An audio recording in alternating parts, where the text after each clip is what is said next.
जब जीव को मनुष्य शरीर में जन्म लेना होता है तो प्रकृति में वर्षा के साथ आता है, प्रकृति में वर्षा के साथ आया और फसल में मूली, गाजर, गेहूं, अन्न, इनमें वो जीव प्रवेश करता है और उसे माता पिता दोनों पाते हैं। तो सप्तम धातु वीर के रूप में परिणित होता है जीव। वो वीर कण के रूप में माता के उदर में जब प्रवेश करता है तो एक रात्रि में मां का और पिता का दोनों का वो जो वीर मिलता है, उस रज और वीर के मिलने से एक कलल सा बनता है। 5 रात्रि व्यतीत होने के बाद एक बुदबुदा सा बनता है। 10 रात्रि व्यतीत होने के बाद एक बेर की सी आकृति होती है। फिर उसके बाद उसमें धीरे धीरे मांसपेशियां बढ़ने लगती हैं। 1 महीने में उसके सिर निकल आता है। 2 महीने में हाथ पांव अंगों का विभाग होता है। तीसरे महीने में नख, रोम, अस्थि, चर्म, स्त्री पुरुष के चिन्ह प्रकट हो जाते हैं। 4 महीने में मांसादि 7 धातुएं प्रकट हो जाती है।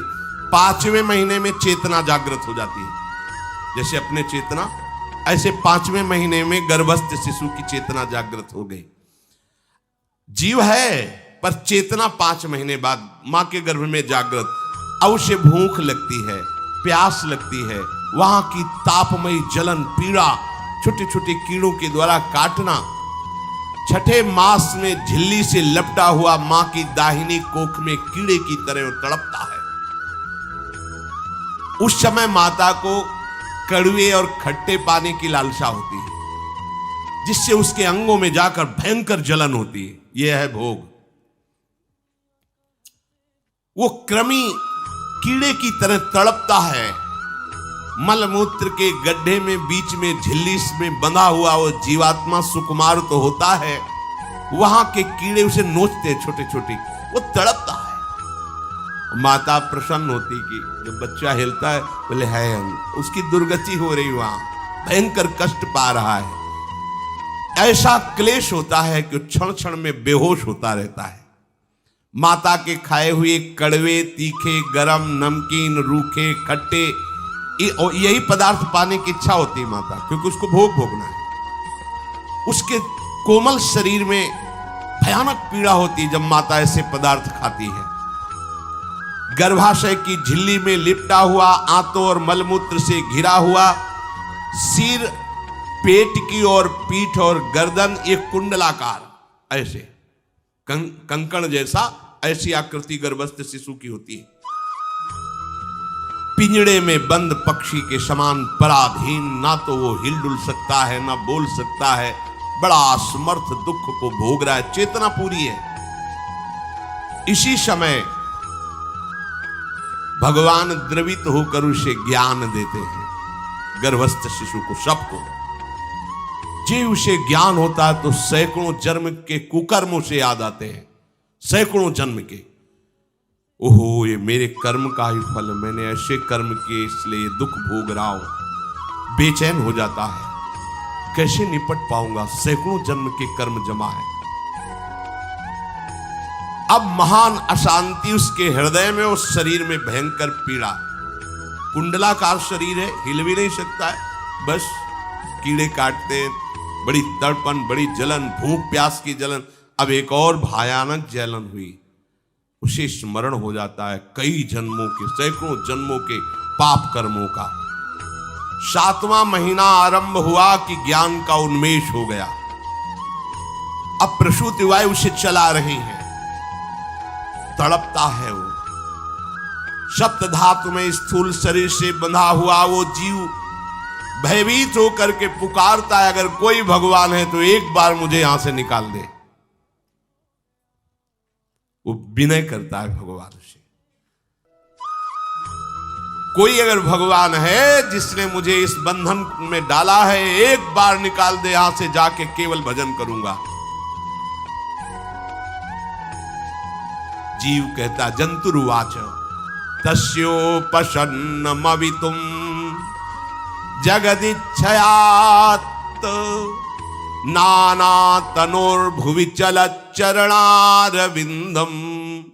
सोहम ब्रजामि शरणम रकुतो भयम में येने दृशी गतिरदर्श सतोनुरूपा।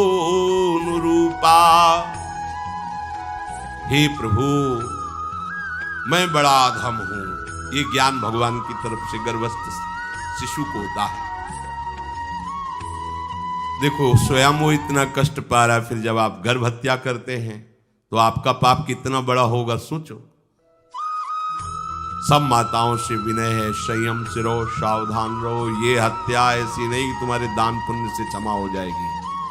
ये जो भ्रूण हत्या है, गर्भ हत्या है, बहुत बड़ा पाप है। आप लोग अज्ञान के कारण इसको ध्यान नहीं देते, इसे खिलवाड़ समझते हो। कितना ज्ञान है। बेटी ही मां है, बेटी ही बहन है, बेटी ही पत्नी बनती है, बेटी ही किसी के जीवन को धारण करने वाली बनती है। और आपने गर्भ में देख लिया बेटी है, तुम स्वयं मां होकर उसका साथ दे रहे हो, उसका नष्ट करने के लिए। तुम्हारी तो बात ही समझ में नहीं आती, क्या बुद्धि भ्रष्ट हो गई। अगर पुरुष का इतना महत्व है तो बेटियां ना हो तो तुम्हारी कौन सी गति होगी, सोचो जरा। जीना मुश्किल हो जाएगा तुम्हारा। तुम पुरुष किस काम के रह जाओगे। तुम्हारा अर्धांग काट दिया जाए तो तुम कैसे होगे। ये स्त्री स्वरूप अर्धांग है। जिस घर में मां बहन नहीं है, स्त्री स्वरूप नहीं, श्मशान जैसा वो होता है। ध्यान दीजिए, ये बहुत बड़ी गलती है जो अपनी बेटियों की हत्या करते हैं। ये वो पाप है जो अक्षम्य अपराध है। स्त्री हत्या करना शास्त्रों में बहुत बड़ा पाप कहा गया है। फिर वो तो बच्चा है, बिल्कुल नहीं।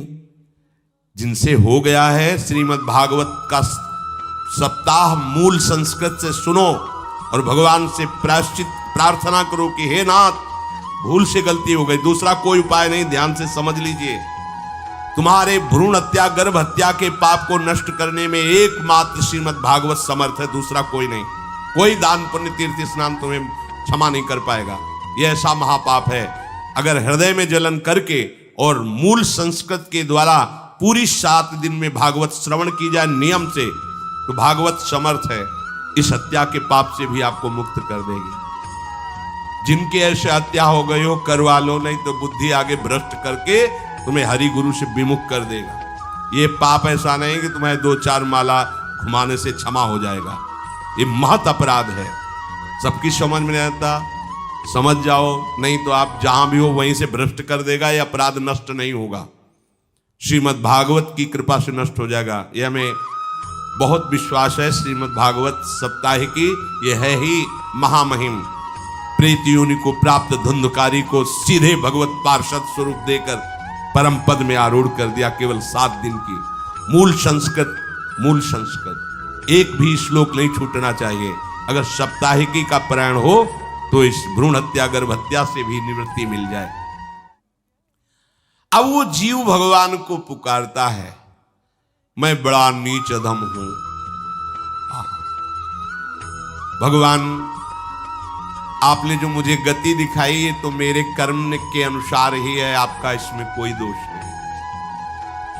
हम लोग जब कष्ट भोगते तो भगवान से कहते हैं हमने तुम्हारा क्या बिगाड़ा। भगवान ने नहीं बिगाड़ा, तू खुद देख क्या बिगाड़ लिया अपना। करो पापाचरण। अब देखो, हमने तो जीवन में कोई पाप नहीं किया और कितने गर्भ हत्या की है, कितनी खिलवाड़ समझे हो। ये बिल्कुल भयावह चीज है, आप लोगों को नहीं। हम बार बार इसीलिए कह रहे कि भयावह वस्तु है, तुम्हें बहुत ऊंचाई से घसीट के भ्रष्ट कर देगी। बहुत होश में हो, भूल के कभी ऐसा न करना जहां तक हमारी आवाज पहुंचे, जहां तक सुनाई दे। गर्भ हत्या मत करना, संयम से रहो। इस तरह का व्यवहार मत करो कि तुम्हारा मनुष्य जन्म ही व्यर्थ चला जाए। इसमें तीनों को बराबर दंड मिलेगा। गर्भ हत्या कराने वाला, गर्भ हत्या की प्रेरणा देने वाला और गर्भ हत्या में सहयोग देने वाला, जो औषधि डॉक्टर या जो भी, तीनों को दुर्गति होगी। माता, पिता, प्रेरक और कर्ता। ऐसा नहीं कि आप डॉक्टर हो तो आपको गर्भ हत्या करने का अधिकार नहीं। आप डॉक्टर हो दूसरे के शरीर को स्वस्थ करके निरोग करने के लिए, हत्या करने के लिए नहीं। कोई भी हमारा संविधान ऐसा आदेश नहीं करता कि आप गर्भ हत्या कर दो, ना भागवतिक और ना भारतीय संविधान। ऐसा संविधान आदेश नहीं करता। अब वो जीव कह रहा है कि प्रभु मेरे योग्य ही है आपने जो मुझे दंड दिया है। मैंने सुना है कि आपकी शरण में जो आता है आप उसकी रक्षा कर लेते हैं। आपकी जो शरण में हो जाता है वो इस भूमि पर, भारत भूमि पर, विश्व पर निर्भय विचरण करता है। कोई उसे भय नहीं प्रदान कर सकता। प्रभु मैं इस माता के उदर में माया का रहस्य न जानने के कारण ऐसे कर्म किए कि मैं आ गया हूं। बहुत दुख पा रहा हूं।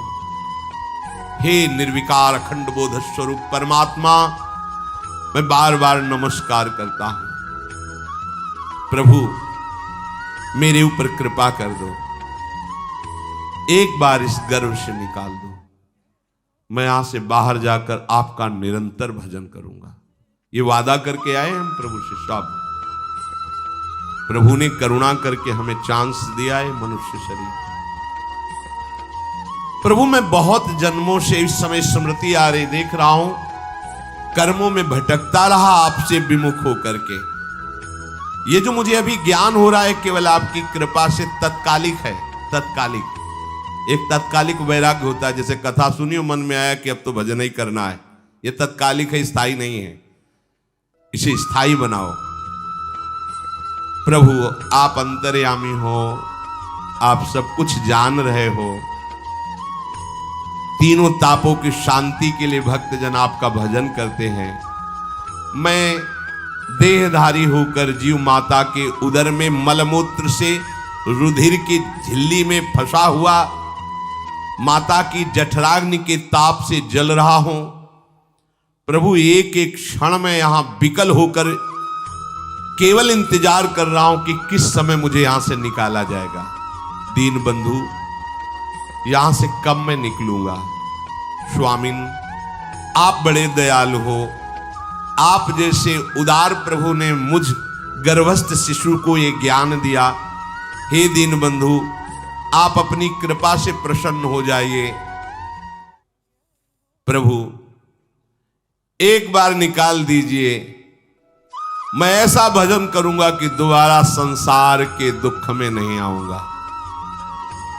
कपिल भगवान कहते हैं, हे माता, वो गर्भस्थ बालक शिशु भगवान से प्रार्थना करता है।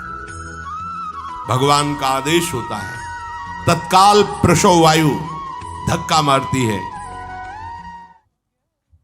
जे ही प्रसव वायु धक्का मारती तो उसको ऐसा भयंकर कष्ट होता है, जैसा पीछे लिखा है कि जैसे जिंदा किसी की चमड़ी उतारी जाए, ऐसा मां के गर्भ से निकलते समय उसे कष्ट होता है। वो अत्यंत कष्ट से व्याकुल होता है। उसी समय उसका वो ज्ञान नष्ट हो जाता है जो भगवान ने दिया था। उस समय उसकी श्वास की गति रुक जाती, जैसे किसी का गला दबा दिया जाए तो कैसा लगेगा। ऐसी ही पूरी की पूरी भागवती की स्मृति नष्ट हो गई। होश आया तब देखा कि वो बाहर पड़ा हुआ है, माता के उस मलमूत्र में सना हुआ बिष्ठे की कीड़े की तरह। गर्भवास में जो दिव्य ज्ञान प्रकट हुआ था भगवान की कृपा से, वो सब नष्ट हो गया। भूमि परत भा ढाबर पानी, तिम जीवे माया लपटानी। चेतन आई तो रोने लगा। वो ज्ञान कहां गया, वो ज्ञानदाता कहां गया। वो कहता कहां कहां। बोले थाली बजाओ, बच्चा हुआ है। और वो तो रो रहा है कि कहां, वो ज्ञान कहां गया जिसके बल से मैं कह रहा था कि बाहर निकाल दो, मैं आपका भजन करूंगा। सब खत्म ज्ञान। जो लोग उसका अभिप्राय नहीं समझते वो उत्सव मनाते हैं। बालक हुआ है, वो रो रहा है, वो कहां गया ज्ञान, कहां कहां कहां। छोटा बालक यही रोक कहता कहां। अभी जो ज्ञान उत्पन्न हुआ था, जो अभी भगवान का बोध हुआ था, वो कहां गया, कहां गया। घर परिवार के लोग उसका पालन पोषण करते रहते हैं, उसमें कोई निषेध करने की शक्ति नहीं हो रही। मच्छर काट रहा है, दुख हो रहा है, हटा नहीं सकता बालक। उस जीव को शिशु अवस्था में जब कपड़ों पे लिपेट कर इसे लिटाया जाता है तो इतना कोमल त्वचा होती कि कपड़े भी उसको, जैसे खुजलाहट है, पीड़ा है या जलन है, बिल्कुल कोमल त्वचा होती, कुछ नहीं कर सकता हो, पर रो सकता है। ना खुजलाने की, ना करवट बदलने की, ना उठने की कोई सामर्थ्य नहीं। बड़ा कष्ट पाता है बाल्यावस्था में, क्योंकि त्वचा बड़ी कोमल होती, डांस मच्छर आदि जीव उसको काटते हैं। गर्भावस्था का कोई ज्ञान नहीं रहा, सिर्फ रोना ही रोना रह रहा। इस प्रकार उसकी बाल्यावस्था कटी, कौमार अवस्था आई, पौगंड अवस्था, इनमें वो खिलवाड़ में फंस गया। जैसे जैसे बड़ा होता जाता, चेतना, गुनगुना, ये कार, ये प्लास्टिक के ऐसे उनमें मगन है। देखो ना छोटे बच्चों को, अज्ञानवश इसकी ये अवस्था कट गई। बड़े भाग्यशाली ऐसे भी बच्चे हैं जो तुतला के बोलते, उनकी मैया कहती राधा बोलो, राधा। देखो ये सौभाग्य। प्रणाम है उन माताओं को जो अपने बच्चों को भगवान नाम बुलाती है कि आप बोलो श्री हरिवंश बोलो, राधे राधे बोलो। धीरे धीरे उसकी युवावस्था पहुंची। इस समय उसके अंदर एक भूत सवार होता है। जवानी का भूत है, ये सबके सवार होता है। अगर मंत्र चल रहा है तो भूत नहीं चढ़ेगा, नाम चल रहा है तो भूत नहीं चढ़ेगा, नहीं तो भूत चढ़ जाता है। ये कुछ भी करवा सकता है भूत, भूत ही तो है ना। वैसे ही पंचभूत लिपट गए, ये ऊपर से जवानी का और भूत सवार हुआ तो जौवन ज्वर के ही नहीं बलकावा। जवानी में कोई भी ऐसा अपराध नहीं जो हो ना जाए। बड़ा भयानक इसमें स्वरूप होता है। इसमें केवल भोग, केवल भोग, एक ही दृष्टि रहती है, भोग भोगना। अज्ञानवश जब भोगों की प्राप्ति में बाधा पड़ती तो भयंकर वो क्रोध करता है, शोकाकुल होकर हिंसा कर बैठता है। जैसी घटनाएं सुनने को मिलती हैं, राक्षसी घटनाएं, ये भूत है जवानी का। जहां कामना में बाधा पहुंची, क्रोध, क्रोध में वो समझ नहीं पाता कि मेरे जैसा ही प्रिय शरीर उसका है जो मैं वर्ताव कर रहा हूं। सदेहेन मानेन वर्धमानेन मन्युना करोति विग्रहम कामी कामेष्वंताय चात्मनः। जैसे जैसे देह बढ़ता जाता है, पुष्ट होता जाता है, वैसे वैसे भोग वासना और अभिमान बढ़ता जाता है। वो काम परवश होकर अपना नाश करना शुरू कर देता है। यौवन, वो फिर खोटी बुद्धि वाला वैसे ही पाप करने लगता है जिन पापों के कारण उसकी दुर्गति हुई थी, नरक आदि की, और मां के गर्भ में आया था। देहाभिमान वश निरंतर मैं करूंगा, मैंने भोगा, मैं वो भोगूंगा। उसे ये ज्ञान नहीं रहता कि मैं वादा करके आया हूं कि भजन करूंगा और इस संसार से मुक्त हो जाऊंगा। भूल गया। इसी शरीर से उसको फिर भयंकर कष्ट भोगने पड़ेंगे। इसी का नाम संसार चक्र है। अगर कहीं उसे सत्संग मिल जाए, सन्मार्ग में चल दे, तो माया भेजती है दो प्रकार के लोग उनको भ्रष्ट करने के लिए। एक जिह्वा रसेंद्री को और एक उपस्थेंद्री जनेंद्री के भोगों का समागम भेजती है। फिर ही भोगो। ध्यान रखना, शास्त्र है, सत्य एक एक अक्षर है। जब किसी को सत्संग मिल जाता है तो सत्संग का प्रभाव होता है भगवत मार्ग में रुचि पैदा करना, प्रभु अच्छे लगना, प्रभु का नाम जप करना, सत्य मार्ग में चलना। जब तुम सतमार्ग में चलोगे तो दो प्रकार के लोग भेजे जाएंगे।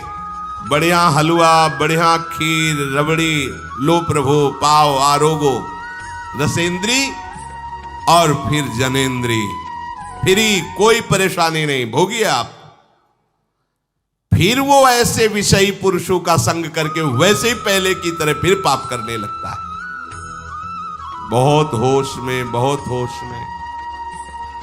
इनको ऐसे लोगों का संग कराया जाता है जिससे सत्य, शौच, पवित्रता, दया, संयम, लज्जा, क्षमा, यश, मन इंद्री का संयम, ये सब सद्गुण नष्ट हो जाएं, ऐसे लोगों का संग कराया जाता है।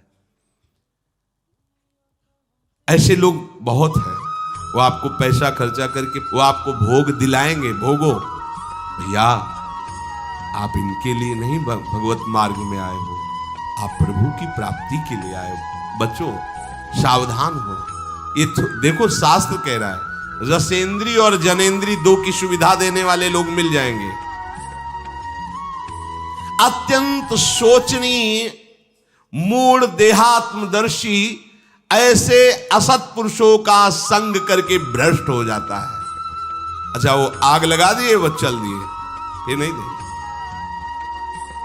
कुछ लोग ऐसे होते हैं कि 10 दिन अपने पैसे से आपको नशा करवाएंगे, फिर इसके बाद तुम्हें उनके पैरों में गिरना पड़ेगा, फिर मांगने से भी नहीं देंगे, पहले फिर ही देंगे। आदत बिगड़ गई।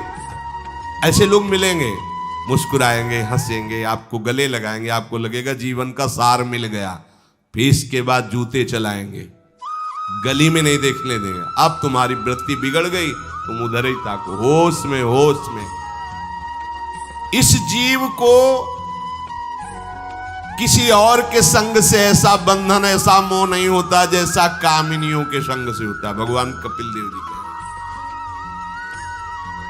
न तथास्य भवेन्मोहो बंधश्चान्य प्रसंगतः योषित संज्ञाद यथा पुरुषो यथा तत्संग संगता। कामी पुरुषों का, कामिनियों का संग जैसा परमार्थ भ्रष्ट करता है, वैसा और किसी से नहीं हो सकता। इसलिए तुम इतना अपने को मत साधक समझ लो कि हमारा कौन बिगाड़ सकता है। उदाहरण में दे रहे हैं, प्रजापति स्वाम दुहितरम दृष्ट्वा तद्रूप दर्शितः रोहित भूताम शोनवधा वदृक्ष रूपी हतत्रपहा। स्वयं प्रजापति भगवान ब्रह्मा जी ने अपनी पुत्री को जब देखा, प्रसंग था, सरस्वती जी, बहुत सुंदर सरस्वती जी, तो अपने को संभाल न सके। उनके रूप, लावण्य और यौवन के स्वरूप को देखकर भगवान ब्रह्मा जी आकर्षित हो गए। इसलिए दूसरों की तो बात ही क्या है, हम सब ब्रह्मा के ही बनाए हुए हैं, वो आकर्षित हो गए। इसलिए बलम में पश्चिमाया स्त्री मैया जैनो दिशाम या करोति पदाक्रांतान भूर्विजंभेण केवलम। हे माता, मेरी माया का बल देखो, जो अपने पैरों से विश्व को कुचल सकते हैं, ऐसे दिग्विजयों को अपने पैरों के नीचे कुचल दे, वो मेरी माया है। देखो, बलम में पश्चिमाया स्त्री मैया जैनो दिशाम, जो 10 दिशाओं पर विजय प्राप्त कर सकते, उनको भी घुटने टिकवा दे, ये मेरी माया है। संगम न कुर्यात् प्रमदा सुजातु योगस्य पारम परमारुरुक्षुः मत्सेवया प्रतिलब्धात्म लाभो वदन्ति या निरय द्वारमस्य। श्री भगवान कह रहे हैं, अहो मेरी इस माया का बल देखो।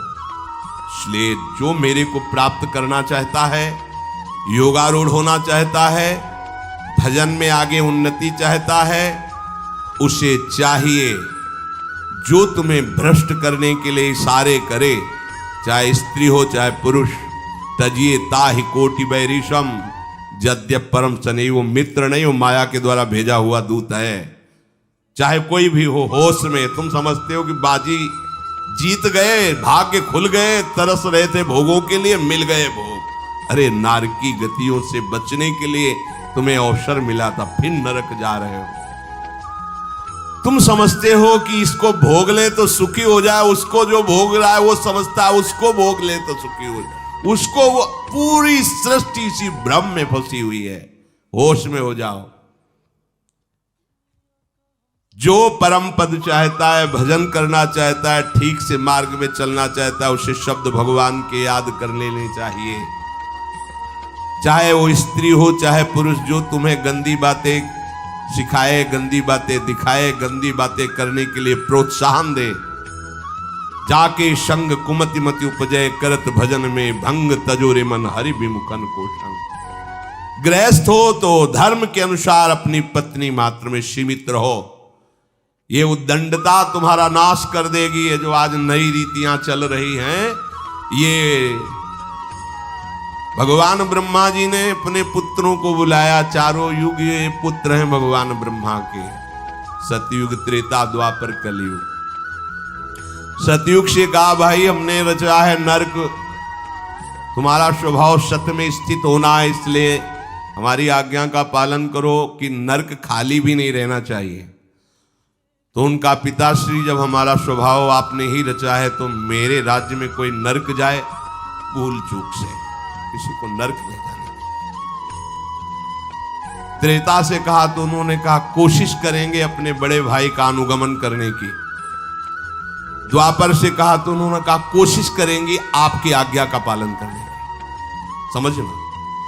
लेकिन जब कलयुग आया तो मुस्कुरा के बोला, पिताश्री जैसे बड़े भैया ने कहा मेरे राज्य में कोई नरक मेरी जानकारी में नहीं जा पाएगा, ऐसे ही मेरे राज्य में कोई स्वर्ग या परम पद मेरी जानकारी में नहीं जा पाएगा। मैं सीधे हाउसफुल करूंगा नरक। देख लो ना, शराब पीना, व्यभिचार करना, जुआ खेलना, चोरी करना, हिंसा करना, इसके प्रधान स्थान है। ब्रह्मा जी से कहा आप चिंता मत करो, जैसे बड़े भैया कहते हैं कि हमारे राज्य में कोई नरक नहीं जाएगा, ऐसे हम आपको वचन देते हैं। अगर हमारी दृष्टि पड़ी तो न स्वर्ग जाने देंगे न परम पद में जाने देंगे। तभी महाप्रभु कहते पाए जान जगत में सब जन कपटी कुटिल कलयुगी टंचू। कलयुग ने सबको देख रखा है, सबको अधीन कर रखा है। अगर बच सकते हो तो एक हरिनाम है, राधा नाम है, जो कलयुग का प्रभाव नहीं पड़ने देगा।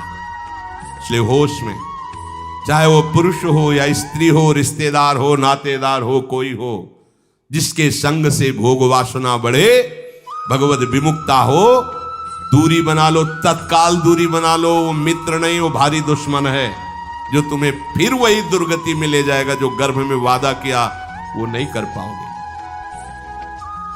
भगवान कह रहे मैं इसलिए मना कर रहा हूं कि ये खुला हुआ नरक का द्वार है। वदंती या निरय द्वारमस्य, निरय माने नरक का द्वार, अस्य माने ये भोग विलासिता खुला हुआ नरक का द्वार है। इसका भाव ये है कि इसमें सुख तो है नहीं, सुख भासता है। भासना और है में अंतर है। जैसे रेत में हम देखते हैं सूर्य की किरणें पड़ने पर निर्मल जल भासता है, और प्यास के कारण हम दौड़े तो वहां बालू ही मिलेगी, फिर आगे भासता है, फिर भागे तो फिर भागने से प्यास बढ़ती जाती है, पानी मिलता नहीं। ऐसे ही परस्पर आकर्षण में सुख भासता है, होता नहीं। जब हम उसको स्वीकार कर लेते हैं तो एक मन में उदासी आती कि यहां वो तो मिला नहीं जो चाह रहे थे, तो वो दूसरा दिखाता है, वो आगे, वो उधर गया तो फिर वो पूरा जीवन नष्ट हो जाता है। और मिला नहीं क्योंकि है नहीं, भासता है, सुख भासता है नहीं। प्रभु में सुख भासता नहीं, प्रभु में सुख है, भासता नहीं है। इसलिए जो भासता में लगे वो प्रभु में नहीं लग पाते, क्योंकि यहां भासता नहीं है, वहां भास रहा है, और है नहीं। यहां है, भास नहीं रहा है तो है का परिचय नहीं है, इसलिए वो यहां लग। और जो लग गया, नाच नाच के मीरा जी कहती पायो जी पायो मैंने राम रतन। पति है। प्रथम रात्रि में मीरा जी ने राणा साहब से कहा कि आप हमारी बात शायद समझ सकते हो, आप हमें स्पर्श मत करना। मैंने सुहाग गिरधर के नाम का भरा है, मैं तुम्हारी पत्नी नहीं हूं। लोक व्यवहार के कारण तुम पति रूप में आए हो, मैं चाहती हूं कि तुम मेरा सहयोग करो। मैं एक पतिव्रता हूं गिरधर की। मेरे तो गिरधर गोपाल बैठे थे एक ही सैया में, उतर के चरणों में बैठ गए। मीरा जी के चरण पकड़े के अहो भाग्य, मुझे ऐसे सौभाग्य मिला आपका पति होने का। एकांत में आप हमारी गुरु होंगी और समाज में आप पत्नी का स्वांग करेंगे, जिससे आपको विक्षेप नहीं पड़े। आजीवन निर्वाह किया। एकांत में गुरुवत मीरा जी के प्रति व्यवहार करते राणा साहब, और व्यवहार में मीरा जी पत्नी जैसा व्यवहार में बाहर, और अंतर में ऐसी सदगति हुई राणा की जो बड़े बड़े योगियों को दुर्लभ है। मीरा जी जीवन में कभी भी किसी भोग को स्वीकार नहीं किया। गिरधर के रंगराजी सब भोग चरणों में लुट रहे थे। सोचिए, राज परिवार में ब्याही गई, क्या था, किसी भी सुख की आकांक्षा नहीं। यह है रंग श्री हरि का, है नहीं ना उनमें सुख। जो है सुख वो मिल गया तो फिर भासने की तरफ क्यों बढ़ेगा। इसलिए ये जो मेरी माया है, ये मित्र बनकर पहले सेवा के बहाने से धीरे धीरे पास आती है। आती है का शब्द माया के लिए है, वो किसी भी रूप में हो गई। माया का कोई रूप नहीं आज तक वर्णन किया गया, कोई भी रूप हो, वस्तु, व्यक्ति, स्थान, घटना, कुछ भी। उपासक जब समझ नहीं पाता तो वही उसके नाश का कारण बन जाती है। बहुत शांत।